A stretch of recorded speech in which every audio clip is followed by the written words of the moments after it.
Namaste. To do list തയ്യാറാക്കി നമ്മൾ മുന്നോട്ട് പോകുന്ന സമയത്ത് ശ്രദ്ധിക്കേണ്ട ഒരു കാര്യമുണ്ട്. ടു ഡു ലിസ്റ്റിലുള്ള കാര്യങ്ങൾ നമ്മുടെ ജീവിതത്തിന് ഗുണകരമായിട്ടുള്ള കാര്യമാണോ എന്ന് ഉറപ്പുവരുത്തണം.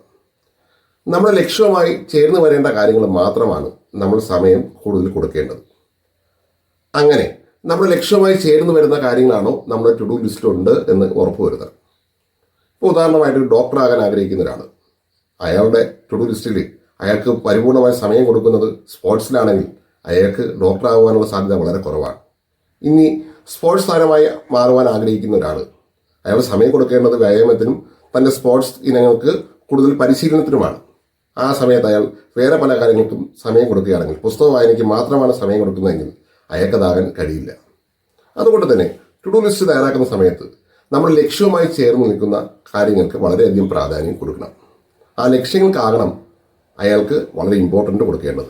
അതിന് വളരെ പ്രാധാന്യം കൊടുത്തുകൊണ്ട് അത് ചെയ്യുന്നുണ്ട് എന്ന് ഉറപ്പുവരുത്തേണ്ടത് ടു ഡു ലിസ്റ്റിൽ വളരെ പ്രധാനപ്പെട്ട ഒരു കാര്യമാണ്. Thank you.